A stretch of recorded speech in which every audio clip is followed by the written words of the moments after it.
Bismillah ar-Rahman ar-Rahim. Ladies and gentlemen, today we are starting a new different episode. It's in English. We did the Arabic ones before, and now we are doing the English version. You are most welcome. Please send your questions either to the messenger or to the email, thearabimmigrants@gmail.com, or find your way to the office with Mazen on +1 204 599 5999. Mr. Louay, welcome. Thank you. How are you? Today we have different things to talk about. Okay. We have questions and answers. We have the agriculture, which we spoke about it in Arabic. Okay. And there is an important issue, which is fraud in the IELTS. Some people are publishing fake news about IELTS certificates. Right. I will talk about that later. Right. So please, Mr. Louay, I'll start with something. We have an audio question. Okay. Somebody who sent a question. Please, Mr. Muhammad, listen to your question. Okay. Okay, I'll bring it here, and it's your turn. My name is Muhammad Awad. My question is that what are the other immigration programs that operate outside express entry to avoid writing IELTS with high score for people age of 41 and more? I submitted my application to Saskatchewan SINB Occupation in Demand on 7 of June 2018 and my application is in a process. Please advise me what I can do if my application is not selected. Shall I wait or I can seek other program option? My occupation is mechanical engineer. I have overall IELTS 5.5. I have 15 years working experience. I am married with 2 children. My wife, her age is 35 years. She has a bachelor degree in English literature. She has 7-year working experience from 2002 to 2006. From 2006, she is not working. Currently, she is not working. Please advise. Thank you very much, Mr. Muhammad. And this is our first audio question, our first trial. Please, it's yours. Okay, thank you, Mr. Muhammad. Thank you for contacting us. This is I just want to say that this is going to be this is not an ongoing thing with the English sessions. This is just maybe the only time, or might be another time. The reason why we wanted to do it this way is we wanted to have opportunity for our followers, Arabs and otherwise, who don't speak Arabic, whether you're from the Arab descent or you're not Arabic, you are welcome always to share and follow us. This is meant for everybody. So this session is to try and shed some light about some of these questions in our own Facebook site and also in the Arab immigrant site. So I'll start with Mr. Muhammad's scenario. Mr. Muhammad, thanks so much. That's very good detailed information. You're 41 years old. You gave us a lot of good information, really, and I understand you're currently have applied to the Saskatchewan program, the skilled program Saskatchewan, which is also one of the provincial nominee programs out there that is known to be one of the good programs. So, Mr. Muhammad, I'm sure when you applied to the Saskatchewan program, you have done your online scores and received some points. I don't know what the points are. It's not that's not your question to me, so we're not going to go there. Based on the information you provided for me, you're asking if there are other alternatives you might be able to apply for as a skilled program in Canada other than the Saskatchewan, in case you're not selected. And also, furthermore, what other programs in Canada that would require a lower IELTS score? Generally speaking, since 2000 and I want to say 2013, if not 12, the Canada has started to emphasize a lot on the English requirements, whether the provincial programs or the federal programs. So the federal programs, the English requirements scores started to go really high, and the provincial programs started to introduce English as requirements for the program. They started initially by saying it's recommended to have an English score, but then later on they moved to becoming mandatory. And that is the case with many of the programs across Canada, except for very few.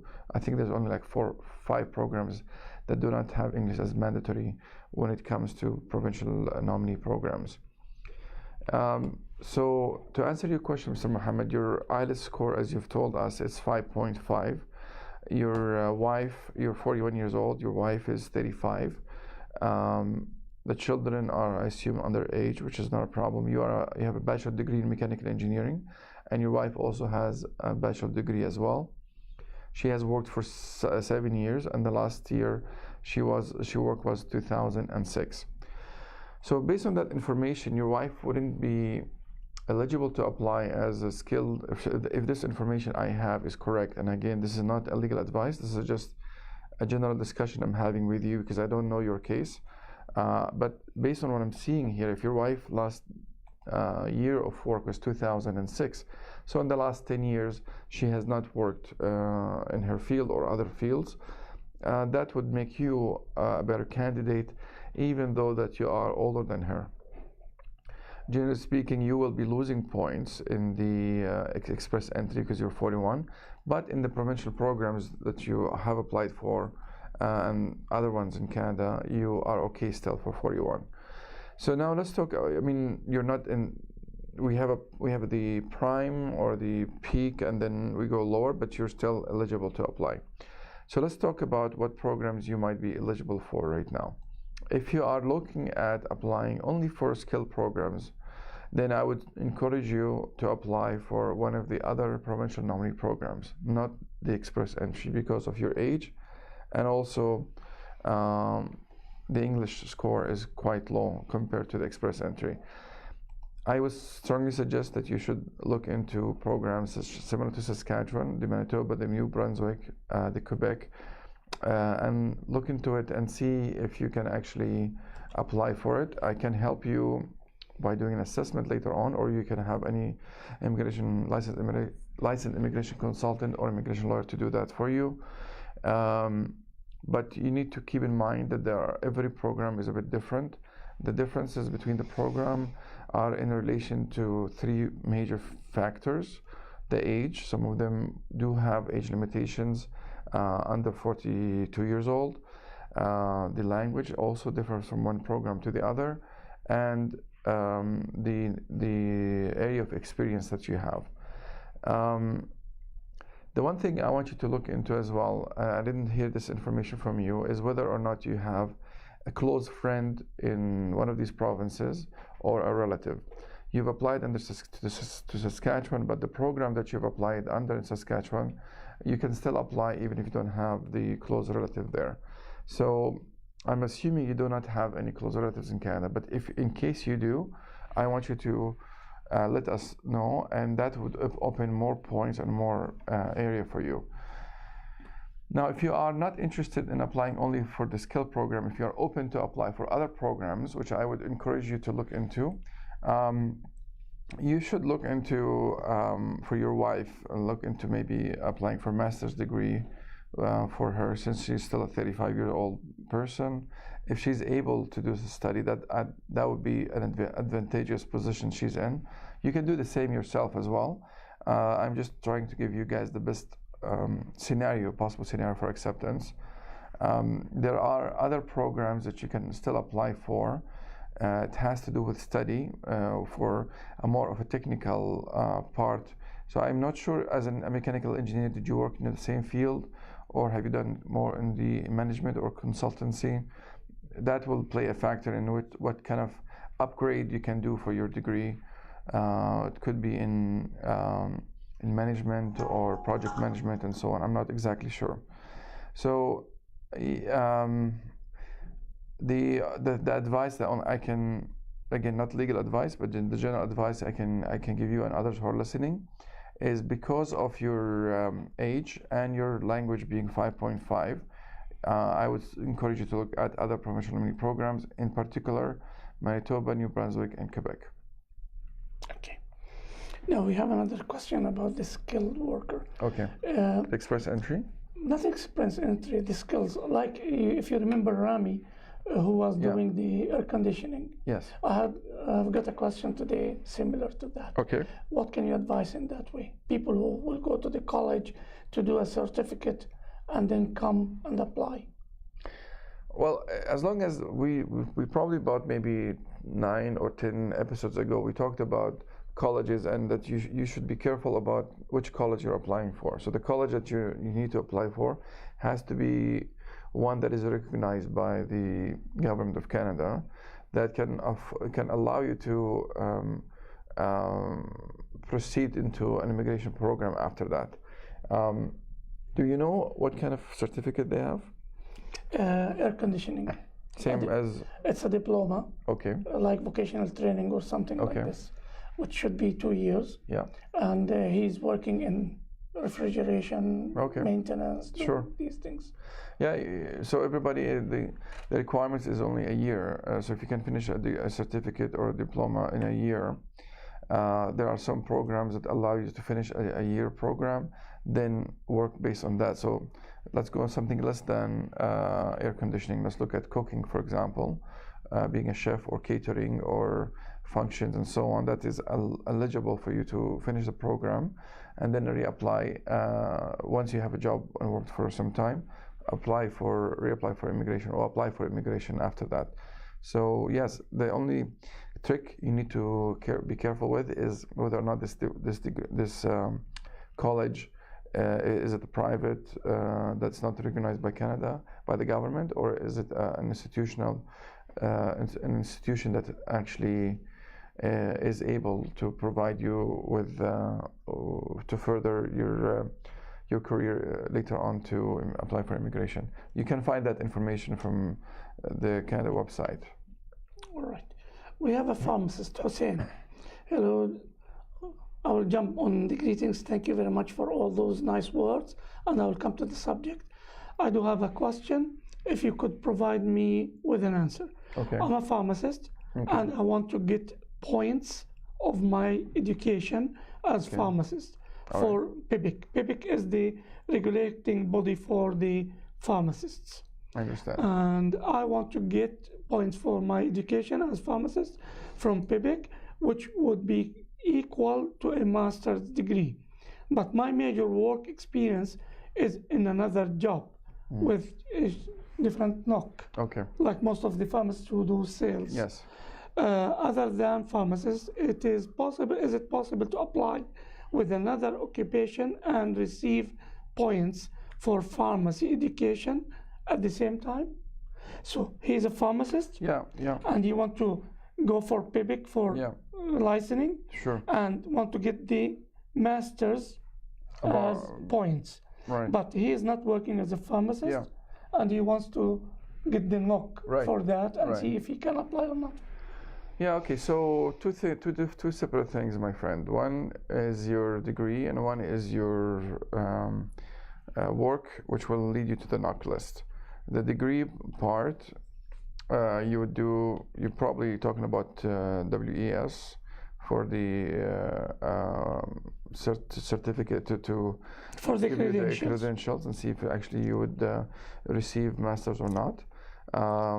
So with pharmacies, it depends on the country you're coming from. Some of them allow you study for 5 years and others for less. So you need to, it depends on your degree that you're going to provide to WES and whether this degree Abu Walid would actually allow him to receive more than just a bachelor. So, okay, if we consider that he is from a country that it is considered as a master's, sure.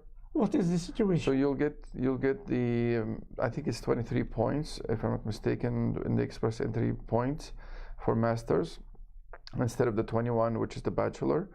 But then the work that you've been doing outside of pharmacy, that is going to count for your knock list. So if you're doing sales, you're going to look into the knock list that would fall under that. If you're doing wholesaling, if you're doing consultancy, if you're a drug rep, again, that's your work background is going to be related to the knock selection, and the number of years you work will be related to the the job experience you have, not as to your education. So the answer to your question, yes, you can get the credentials based on your degree, even though you did not work in the degree. You can get that. I don't know if you can get master's or not. That depends on your university that you studied in.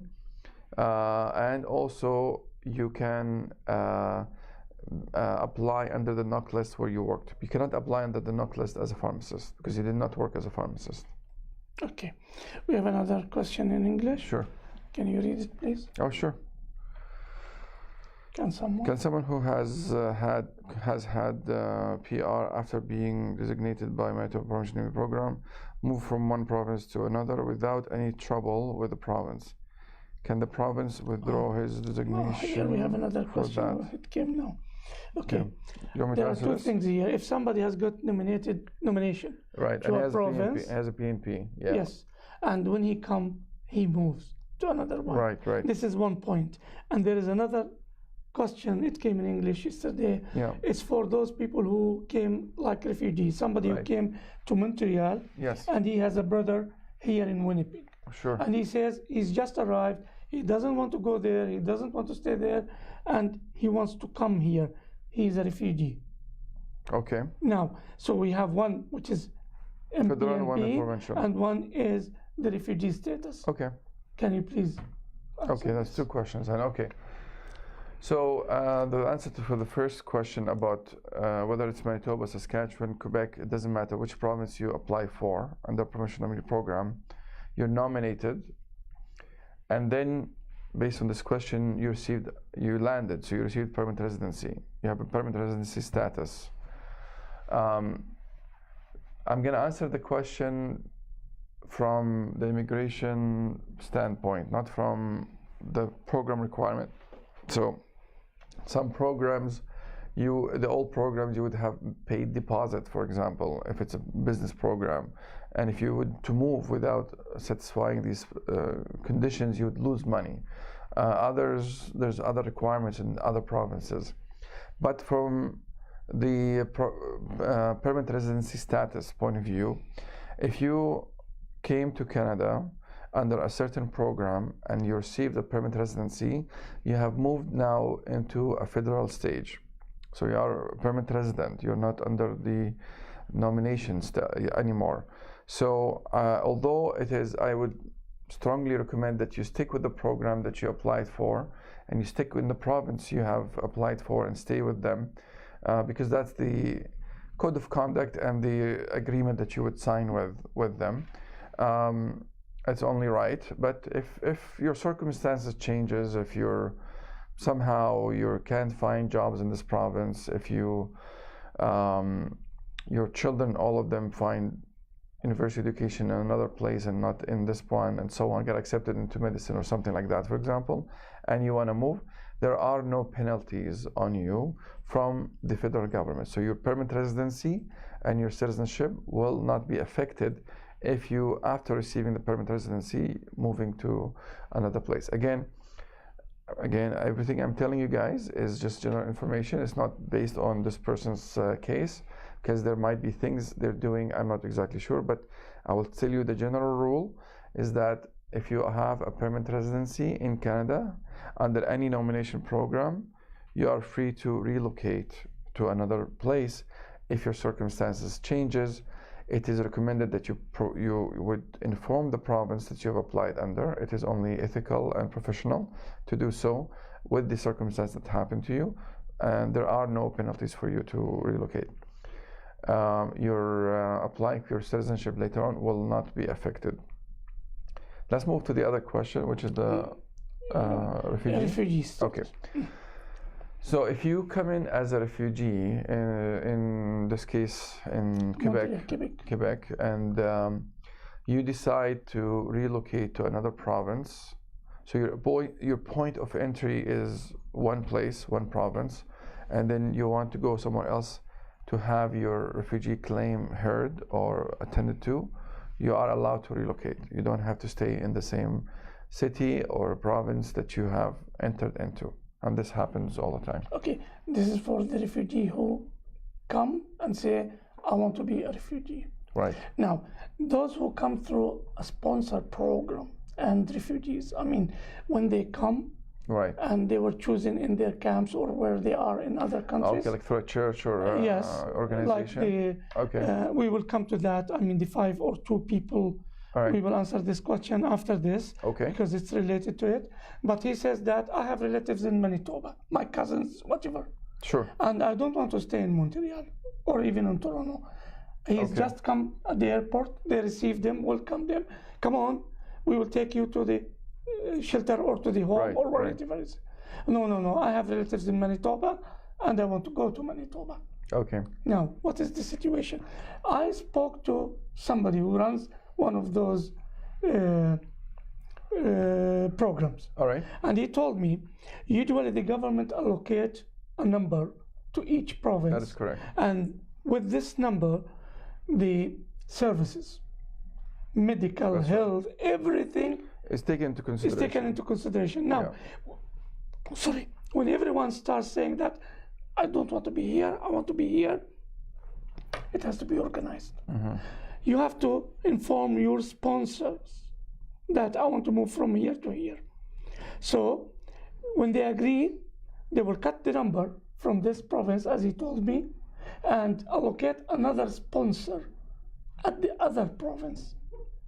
That's the official status which he told me. Okay. But people do not do that. They just drive, they just take a plane. Yeah. I'm not going to Manitoba, I'm going to another. Okay, I understand what you're saying. Okay. So you are talking from an organization point of view or professional point of view. Yes. Okay, so that this way, that position that was vacant can be fulfilled by someone else. Exactly. Okay. Yeah, that's true from organizational point of view. That is again ethical and professional to do. Ethical. We are talking ethical. Yeah, exactly. It's both ethical and professional to do. But people don't do that, unfortunately. And if you came in through one of these organizations or group of 5 or whatever the case might be, actually, that's not exactly right. If it's a group of 5, it's a bit different situation. But let's assume you came in through a church, sponsorship by a church. If you come in as a sponsor by a church, you come to Montreal and you want to relocate to, say, Manitoba or Toronto or whichever.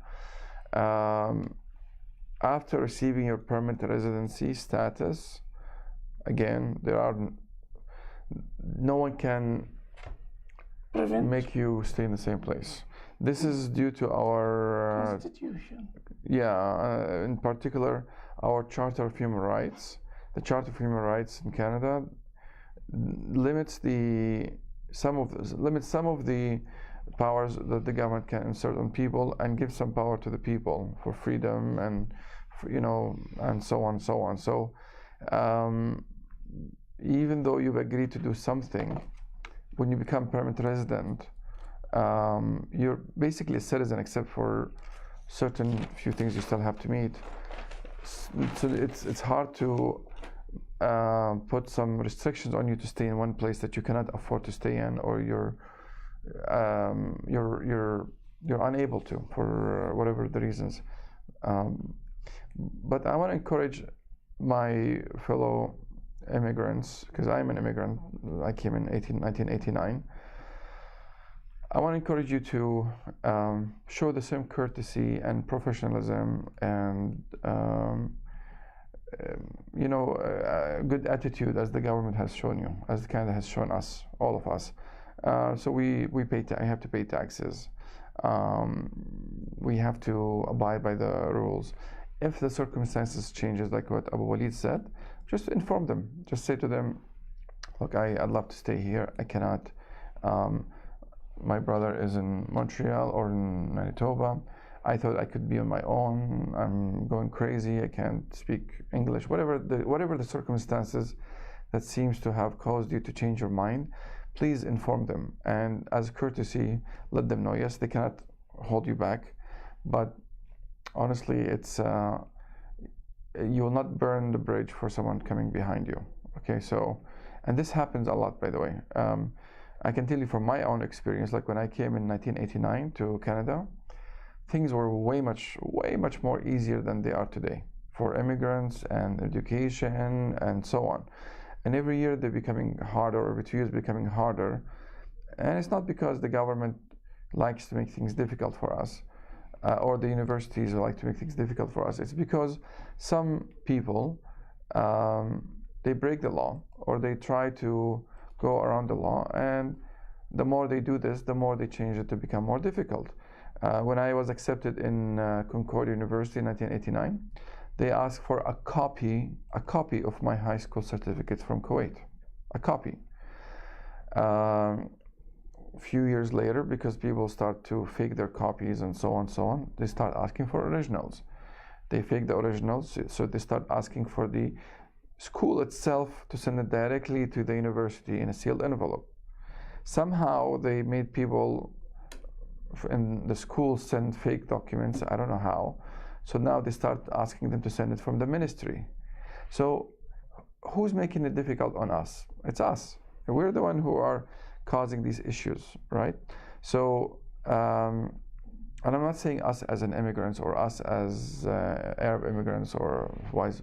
I'm just saying us as people who are enjoying the system, enjoying the freedom, enjoying the facilities, enjoying everything available, but not monitoring, honestly, not monitoring our co-fellow citizens or immigrants who are abusing the system, allowing that to happen, not educating them, not holding back on their hand from doing the wrong thing, and it's affecting all of us and our children later on. So as professional courtesy, if you agree to something with the government and you change your mind, the government will not force you to stay in the same place, but please inform them of your changed circumstances and ask for to be relocated. If you need to, you don't have to get a permission, but it would be a good idea so that they can organize themselves. Okay. Mr. Abu Turkiya, okay, he's asking about education and how is it. I don't know what he's talking about. He wrote it in Arabic. لم ترد على طريقة الدراسة ولم أسمع الإجابة. أية الدراسة؟ هل هي في جامعة سان بونيفاس? University of San Boniface, which we, if you have watched the video for Dr. Zalama, which we published yesterday, it's in French. It's not in Arabic, it's not in English. But anyway, contact us, contact the office, and we will get you the answer. Sure. Yes. Sure. Regarding, because there will be some announcement about the education coming soon. Yeah, and if this is the same Mr. Muhammad who have left the voice message question. No, it's a different one. That was okay. Muhammad. Okay, all right, no problem. Okay, now Mid Halal, you want to get a visa, you have to work for it. Nargis, visa for 33 years, English, 8 years of teacher experience, IELTS 7.5, husband is 43, and then what do you want? The question. What is the question, Nargis? And you ask me again, answer my question. It's years of she's asking for immigration, what under okay. Nargis, tell us please if you have any relatives in Canada. Tell us what is the I think you're applying under skilled, if I'm not mistaken. I need to know if your husband have any experience in management or ownership. Did he do IELTS or only you? Did she say she did? Oh, she did 7.5. Okay. So she scored 7.5 in IELTS. Okay. And she's 33. She's English language, 8 years of experience. That's you need the money also for the immigration as for the settlement. No. In order to come, money? She has to show the statement from the bank. The settlement. Yeah. So Nargis, please let us know more information. And about the English, you studied English, and 8 years experience in teaching. So that's gonna create an issue for you because, as you know, as a school teacher, in English, you might have a challenge with the knock list. So you might want to look into those provinces I told you about, especially the New Brunswick one, in your case. Yes. And شكرا يا محمد فراج، شكرا يا فراس، شكرا يا نادية، شكرا يا نرجس كمان مرة. وبعدين طه. Can someone who has PR after being designated? We answered this. We have answered it, Hassan. Mohsen, I don't know why you are writing your details. I will not delete it now, but I'll tell you, write a question to get an answer. But to write your details, there's no home service delivery. I think he is looking at work visa. Is that the same? No, he's only writing Gmail, WhatsApp, nothing. I think this is him as well, underneath. If you go Again, work visa, please. We are not issuing work visas. No, we don't do work visas. We don't do that, sorry. We are not the immigration office or the labor office, I'm sorry. Okay, Muhammad, you joined now, but we have put your question in the beginning. Review the episode, please. Rizq Fathi, thank you very much for joining. Ahmad, shukran. Zaim, shukran. Hadir, you live in Iraq and you want to get refugee status. You need to have UNHCR and you register with one of the groups, SAH groups. Yeah, we covered that many times in the previous. Before. Go for the YouTube channel, the Arab Immigrants. Please, you will find episodes there. Okay. Watch them. If you have a question, come back again. Narjis, احنا ردينا. Muaz, if I apply and study in Canada, can I change it to PR? This is the study to become permanent resident. Good question, yeah. And this is part of the Mr. Zalama's subject yesterday in the French. Yeah. How I will apply for PR after I finish study, work, or after I finish study should be same as what I studied in Canada. If I apply for express entry and work experience is not same. We just answered that. If you have work experience different, fine. Yeah, no problem. I mean, in a work experience, different jobs, two different. We've just answered that. Okay, if you want to elaborate, it's yours. Just very, very quickly, Mu'taz, I'm just gonna quickly comment and say yes, you do have an option to apply for permanent residency. Depends on what you're. It depends on where you're studying, which province you're studying in. You might have an option under the provincial program or under the express entry after that. Don't forget that Canada provides you, if you finish studying from education institution with a degree that is recognized, Canada will allow you a 1 year work permit to work after that, which is very powerful. And you can apply after that to the PR program that you'd like. So it's a very powerful thing. Maybe I can just spend. Do you mind if I spend just 2 minutes quickly? It's yours. I just want to comment on the video that is on the Facebook about Dr. Faisal Zalama. Dr. Zalama is he's a associate professor. Yeah, his credential speaks for himself. But I was going to say he's a good person and he's also very helpful to the community. St. Boniface as a university has been very generous in accepting international students, especially mostly in the French-speaking background. So I'm saying this in English because I don't speak French. My French is comme ci comme ça. Like my Japanese. So I say this to our French-speaking followers. Please, if you would like to study in Canada, we can get you an acceptance into a university very easily, very little requirements, and you can. Today is September the 20th. We can get you that acceptance by January, to start this January. But you need to act very fast. You need to act within the next 2 to 3 weeks maximum, because we need to have the applications in by mid-October maximum. So please act fast. There's still about maybe 10 to 15 positions available. Maybe, I'm going to double check. But we need minimum requirement. Follow the video for Dr. Zalama. Contact our office, isa@alghoul.com, isa@alghoul.com. Send us your CV, your transcript of study, your birth certificate, and we'll take it from there. Okay. And for the fees, they're going to give you a special fee here for the but you need to be speaking French. So we are focusing now only on the French speaking for this. We will have other episodes to talk to you about the English speaking institutions and so on. Dr. Zalama and myself and Mr. Abu Walid, we were in another episode and I talked about how you can get benefits from the university if you're studying French, grants and so on, because we are looking for French-speaking people to come in. We are short of French-speaking people in Canada. The minorities are French, and we're not actually getting to that level. So we need that ASAP.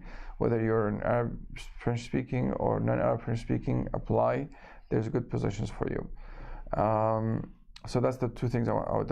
Again, there's a try to act very swiftly within the next 2 to 3 weeks, maximum 1 month, and because we need some time to help you. I want to also focus, because we spoke about this in Arabic but not in English, I want to focus also on the people who are very serious about applying under the business program.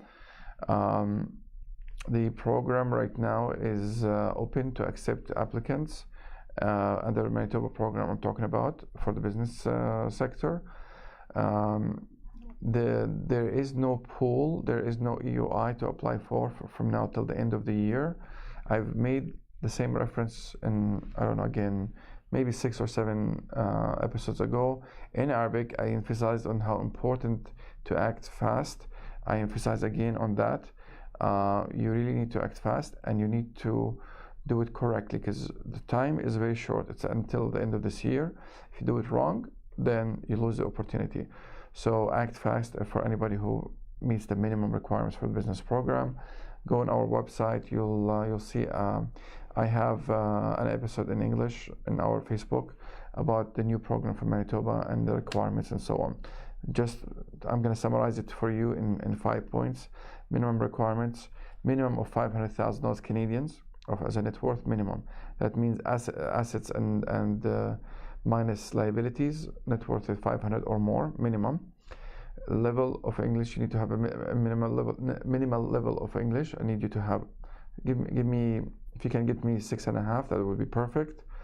I need the age group to be up to 45, 46, you're still okay. The experience, you have to have 3 years of management experience, senior management experience. That means you have abilities to hire, fire, make directions, answer to the board or to the CEO. You're in the senior management.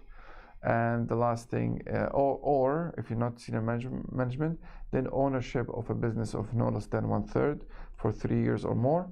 Okay. And 5 is able to come to do an exploratory visit in Winnipeg, Manitoba, or Manitoba generally speaking, for 10 days, and preferably 10 business days. Those are the 5 minimum. You give me those 5 minimum, I can help you. Again, there's a short deadline left. Act fast, please. Okay. Uhud, she's asking about living in Manitoba for husband, wife, and 2 children, 8 and 12, coming as students. All right. Visa.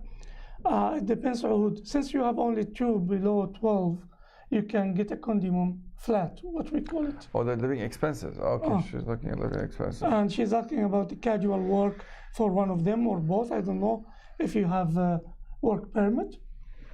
I don't know. Little more details, please, Uhud, because we need to know if you are allowed to work, both of you or one of you. Yeah, because if you're international students, it's expensive. It's very, very expensive. It's around 8,000 to 9,000. But I'll let you know. Child. At 12, 1,200 might get you a flat of 2 bedrooms in some places. Some places are more, 1,600. Some people, 1,100. Depends upon. But if you are coming to the university and you didn't mention, I assume that it is the one in the South Campus, Fort Garry of Manitoba, University of Manitoba. If it is downtown, that's a different issue, because some places in the north are cheaper. People don't like that, like to be near to this house, San Vital, and others. Now, Ahoud, if you're coming as a study, if you have a study permits already, study visa, study permits already in the university, then as you know, your children are allowed to study as well, and you are allowed, your spouse is allowed to work, apply for work permit with no restrictions, and you can work also with the limited hours with some restrictions. Yes. So that will help. Okay, Maad, you are a graphic designer and you want to come to Canada. And I think you are speaking French because you said you know little about English. You need to contact ISA at الغول.com. They will send you a questionnaire, and after that they will decide your eligibility. And he's applying for what? No, he says he is a graphic designer. Okay. That's it. And he wants to come to Canada. Okay. Well, try to apply as a student if you can. If you're young, I'm not sure how old you are. If you have money. Because you need to pay for the fees. And it's not that expensive. It's not expensive, but St. Boniface is cheaper than. When I asked, he mentioned something around 6,000 a year. Yes, that's really cheap compared to the others. But cheap. Plus your expenses of living. Yeah. Okay. So sorry. So I am. Do you want to do the episode for questions and answers, or do you want me to talk a little bit about the farming as well? Okay, I'll give you now the chance to do the farming today because we have 15 minutes. I think, Muhammad, about 15 minutes. Okay. It's your turn. Okay. We won't take too long because we've talked about this before again. If you look at our August and September 2017 episodes in our Facebook, the farming program in Manitoba has not changed. So very little changes has been happening to it. So it's the same beautiful active program. Allows you to come to Manitoba and invest in a farm in Manitoba. We talked about this, I think, on Tuesday in Arabic about this program. So if you have watched us on Tuesdays, it's repetitive to what we just said, but this is in English. Basically, guys, or ladies and gentlemen, basically, if you have a background experience in running a farm, not being studying in farm but not working it, you have to be actually running a farm, studying experience in running a farm for 3 years, or ownership of a farm for 3 years. That's a requirement. If you have a net worth of the minimum that they're requiring, if you can invest $150 in a farm, it doesn't have to be in Winnipeg. It could be a few hours away from Winnipeg as well, or in Manitoba. And if you're able to relocate here, and the farm that you want to start is related in experience to your background of running or owning the farm, then you do qualify initially. So that's a really simple program. There's of course many other requirements that we can go over, but for the ones in our audience who are listening and who are or know of someone who owns a farm or runs a farm or something to that effect, there are no requirements of how big your farm was back home. There is no, there is a minimum requirements of what is a farm to run here in Canada. That's the understanding, but there is no you don't have to own thousands of acres or hundreds of acres back home just to run a farm or even own a farm. Okay, it could be a small one. In Canada here, it's also understandable that in Manitoba you need to own a farm not in the city, outside the city as well, and to be living in it or close to it, you and your family. I think the program is very attractive to many people who have background in farming. As you can tell, education is not a requirement. English is very lenient with English. This is one of the programs I was talking about earlier where English is not a requirement as well. So please study it, look into it again, look at our videos again, go over the points again, ask us any questions you have. I'm more than happy to help you. All right. You still have time to answer a few questions? Yeah, 5 more minutes. Let's do 5 more minutes. I think we have a chance. I'm not sure about this question, which came as a sound. Okay. I need to get it, but I hope, Mr. Ahmed, you can record your question and I will get it. Sure. عهود دراستي my study will be at the University of Manitoba تحديدا. Okay, if you are in Fort Garry campus, it's different than downtown. Okay. Each area is little, but I gave you I mean, the range. Some range. Yeah. I mean, at 1,200 minimum. Yeah, it's for 2 bedrooms. You're looking. I agree with Walid. Anywhere between 1,000 to 1,200 to 1,300. Okay. Mr. Theo says, Salam. As with regards to SAH organization, is it true that SAH takes longer to bring refugees than other private sponsorship group? I don't know. I mean, does SAH take more time? I cannot comment on that really. I don't feel It's comfortable. a paperwork. Yeah, I don't feel comfortable commenting on that because I don't want to compare one organization to the other. It's not right for me to do so. Hiji, how could I get the visa in the easiest way? Visa study? Fulfill the requirements. Sorry, what visa? He made it open. Okay. He wants a visa. What visa? Study or That's why I say visitor fulfill the requirements. Oh. If it is tourist, if it is visit, if it is work, if it is study, each one it has its own conditions. Right. Fulfill the requirements. We don't know what it is then. You didn't. We say, please be generous. Write more lines. Yeah. Give more details. And we are ready. Yeah, like you guys all listen to Mr. Muhammad, I think, who gave us The first question. Yeah, that's very good. That's if very good you information. listen to the episode again from the beginning, he gave full details in 1 minute. Yeah, that's and very good. And I ask you, just record your question. Send your question with voice, and we will listen and we'll tell you. I'm not sure if this one, can I have the headphones? I need to listen to the question first. Okay. It's not there. It's actually loading, I think, right? Is it? Or is it playing? No, it's not coming. Okay. Oh, I will see. How can I get your question? Yes. Maybe you can send it to me back again, or I get it through another way. Don't worry. And inshallah Rabbil Alameen. Do I have a question here? No. What about the sound? Yes. The express entry. Yes, he has a question.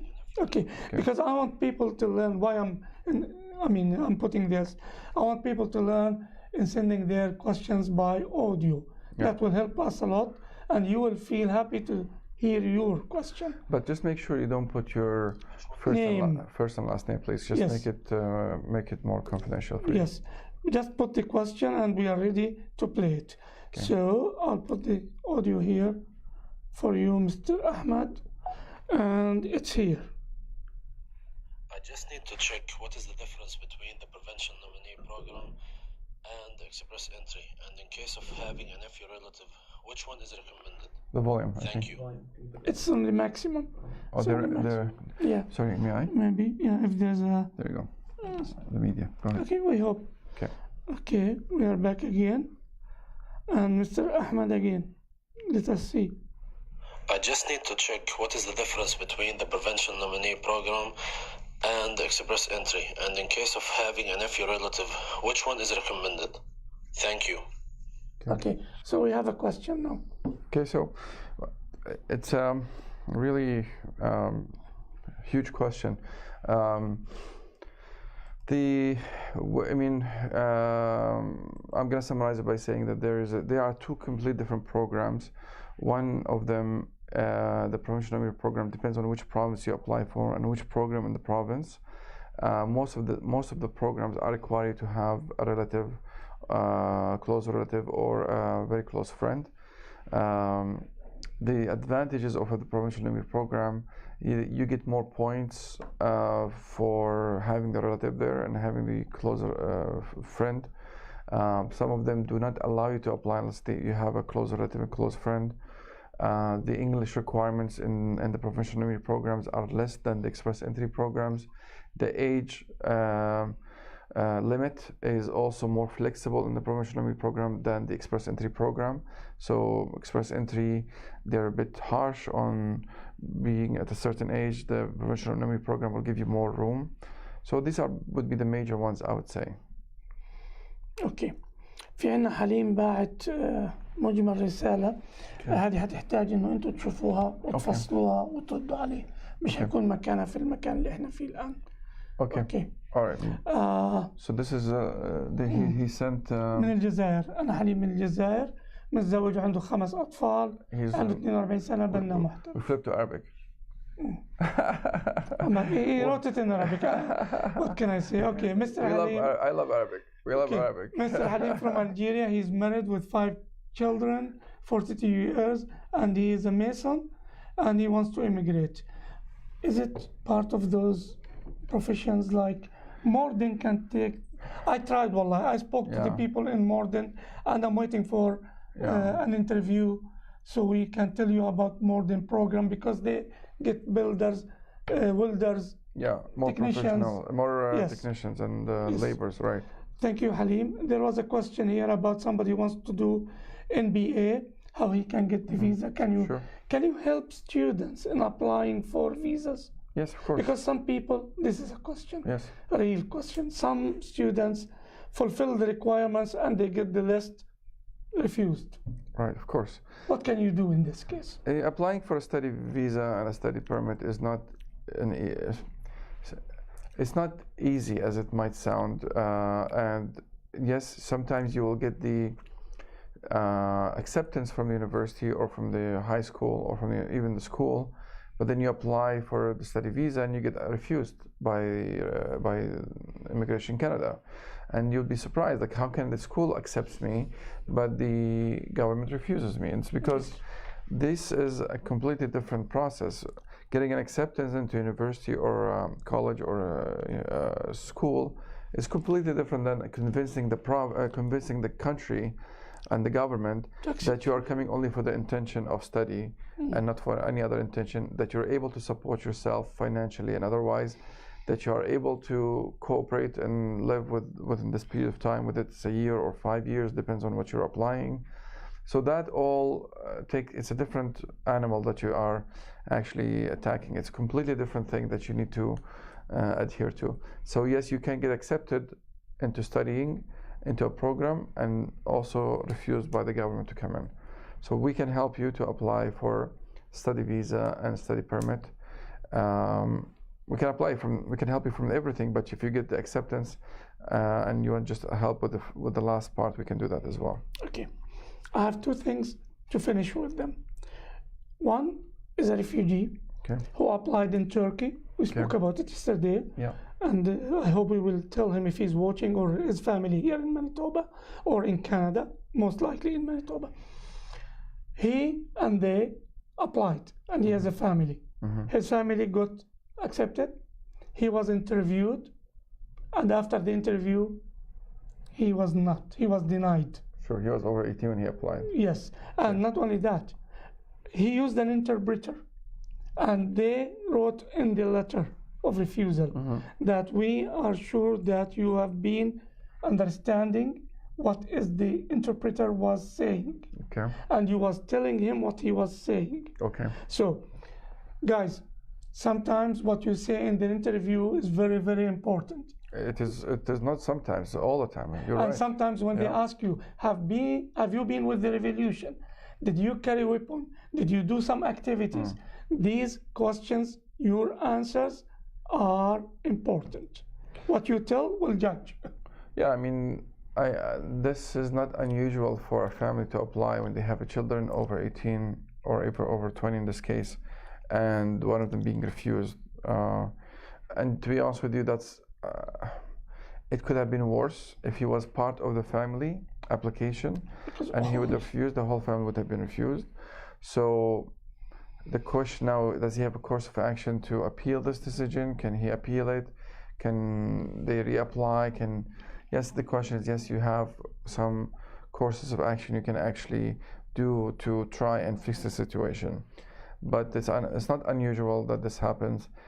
I cannot emphasize how many times I say to people, fixing a problem is much, much more harder than preventing it from happening. So when you are about to go to an interview or apply for a process or go for refugee information, contact an immigration lawyer, hire them to prepare you for what kind of questions going to be asked, what to expect, what things would be detrimental to your case, even without even you knowing. I mean, you will not lie, but you're not allowed to lie, but sometimes you volunteer information that is completely unnecessary and it will destroy your case.